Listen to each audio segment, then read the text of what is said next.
We've now come into possession of some remarkable research, a lifetime's worth of research.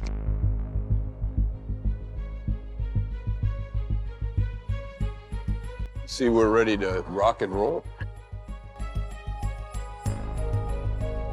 We went from drilling to small cans to larger cans.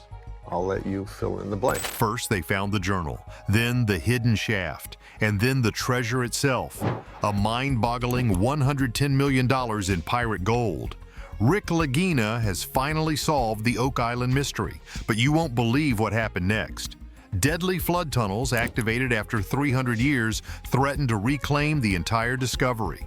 And hidden amongst the gold was a ledger, a document so explosive it proves Oak Island was the heart of a secret pirate empire. What was in that ledger changes absolutely everything you thought you knew about history: the Templars' map. As experts painstakingly analyzed the journal, a shadowy picture began to form. The pages contained coded maps, mixing ancient Templar symbols with Masonic patterns and pirate insignias. Many people are crazy about the Templar connection, but the thing nobody tells you is how deeply their symbolism is woven into the very fabric of Oak Island's mystery. It wasn't just one group, it was a coalition. Links emerged to the most notorious pirate captains of the Golden Age, ruthless figures who commanded fortunes that had simply vanished from historical records.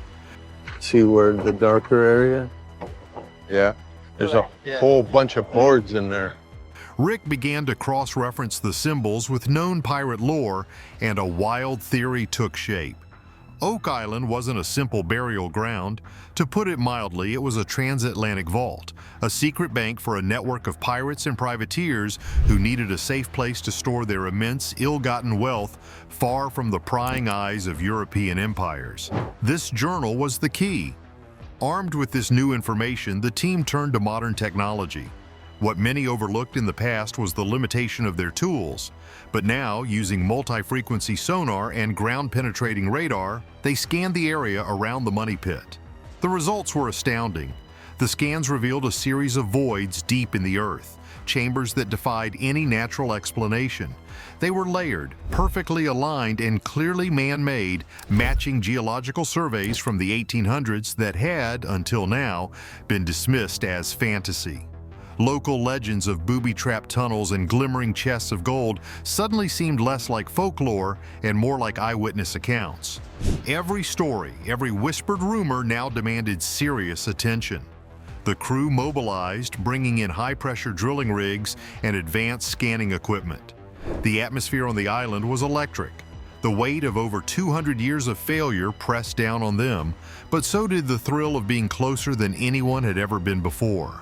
Rick cross-referenced pirate logs and shipping routes from the 18th century, finding dozens of plausible motives for moving vast fortunes to the remote shores of Nova Scotia, a perfect hiding place away from the heavily patrolled waters of the Caribbean and the Atlantic.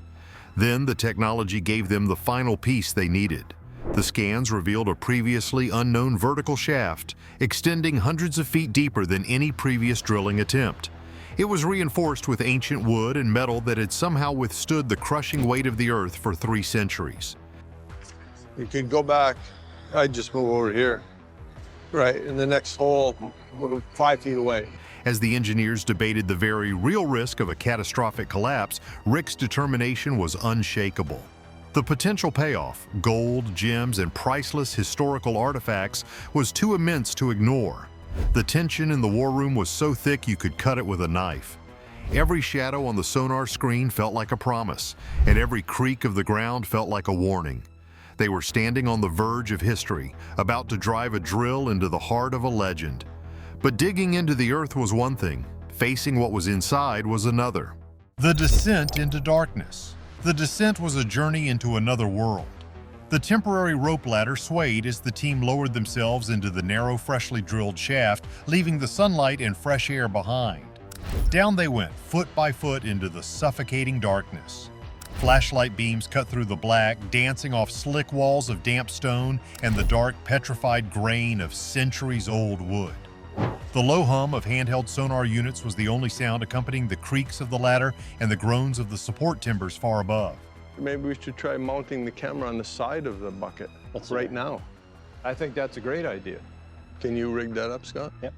Every noise was magnified, every echo a reminder of how far from safety they were.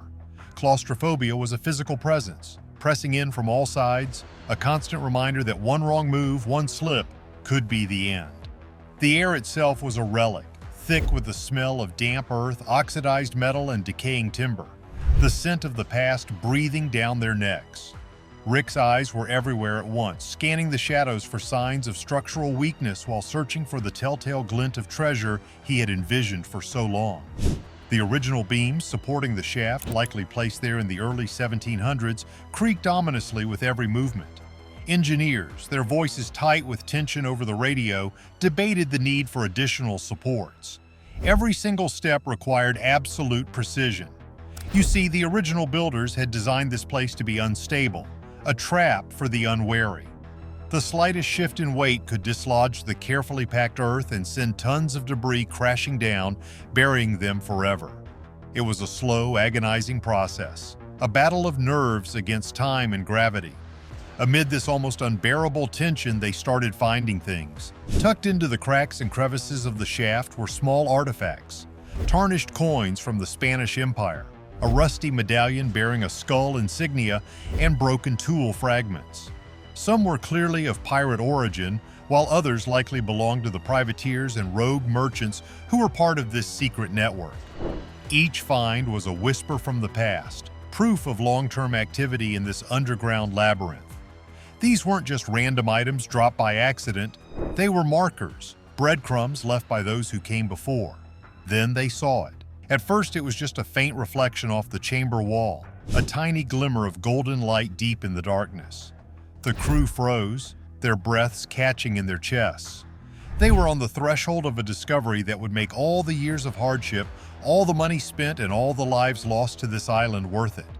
Hearts pounded as they moved closer, their flashlight beams converging on a small alcove that had somehow remained perfectly intact. As they stepped into the chamber, they were met with a sight that erased every last ounce of doubt. There, standing against the far wall, was a massive oak-reinforced door, its iron hinges thick with rust, but still impossibly strong. Etched into the wood was a story told in symbols, pirate insignias, celestial navigation markers, and cryptic coordinates. It was the entrance to the vault. This wasn't just a burial chamber, it was a bank, a fortress built to protect a fortune. The watery trap. Breaching the ancient oak door felt like breaking a 300-year-old seal. As the heavy wood groaned open, the air that rushed out was stale, carrying the metallic scent of gold and the dust of ages.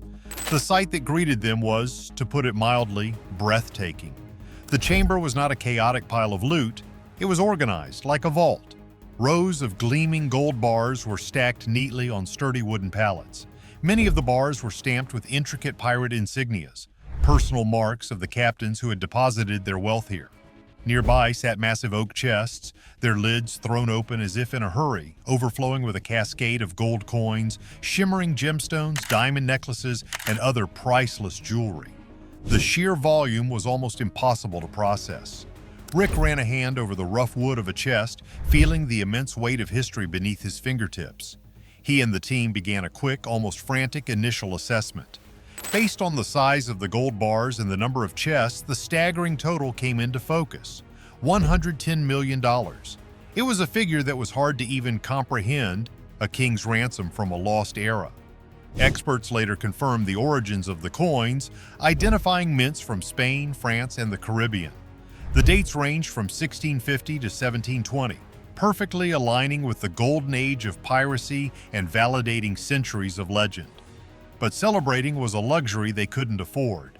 More wood, Rick. My gut feeling and your gut feeling says this is some kind of old tunnel. The immediate challenge was extraction. Each bar was incredibly heavy and the chests were precariously balanced.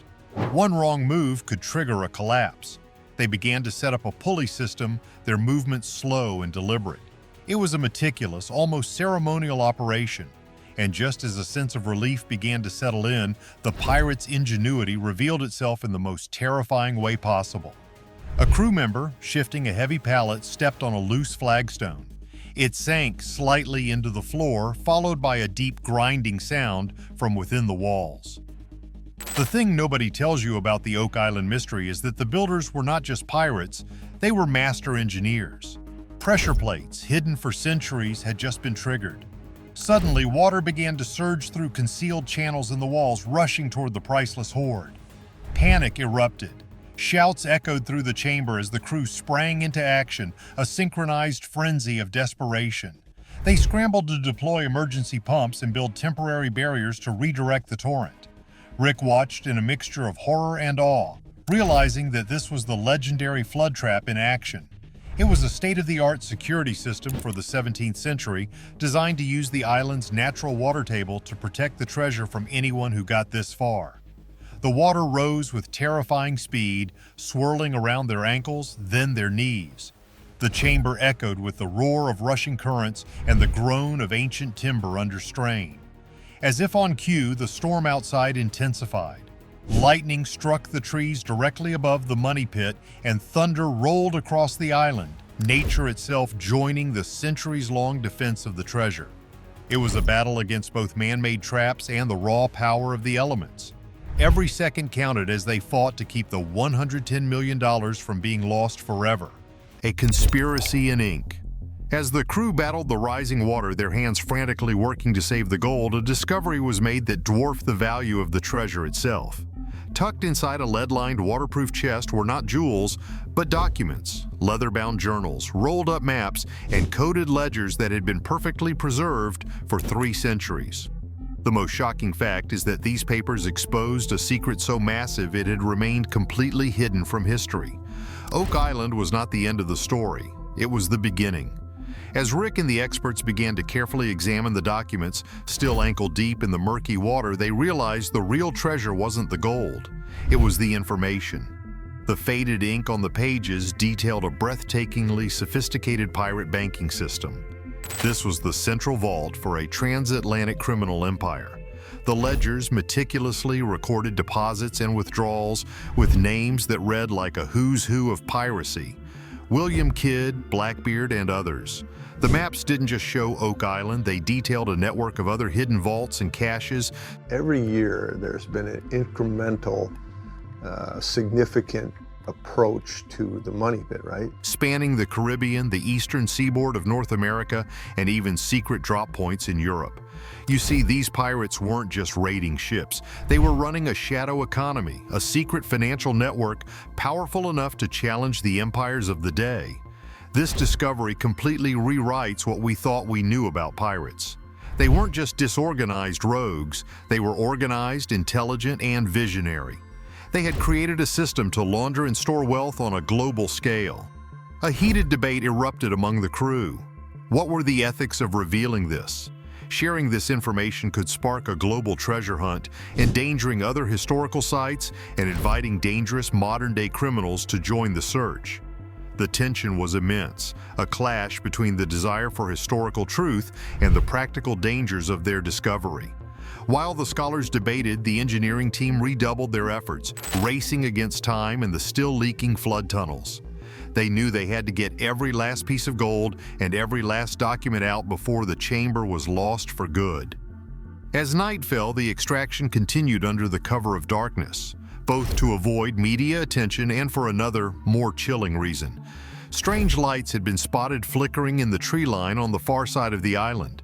Faint but unmistakable. They weren't alone. It seemed the secret of Oak Island had attracted more than just historical interest. Security was immediately intensified. Motion-activated cameras were hidden around the perimeter, and armed guards began to patrol the site. The storm overhead only added to the feeling of vulnerability. Every creak of the pulley, every distant crack of thunder made the crew jump. A pulley line snapped under the immense weight of a gold chest, sending it swinging wildly, nearly smashing against the chamber wall. Hearts stopped, but the team, working like a well-oiled machine, managed to stabilize it. They weren't just fighting water and time anymore, they were in a race against rivals who were closing in. As dawn finally broke, the last chest was lifted from the money pit. Rick La-gina stood at the edge, exhausted but triumphant. It is an enormous undertaking if these cobble features are connected in time. Watching the gold catch the first rays of morning sunlight. They had done it. They had found the treasure. But as he looked at the precious ledgers in his hands, he knew this was far from over. They hadn't just found a pirate's treasure, they had found a map to a lost empire. So, was Oak Island a pirate bank or the secret treasury for a global conspiracy? Let us know your theory in the comments. Don't forget to like and subscribe.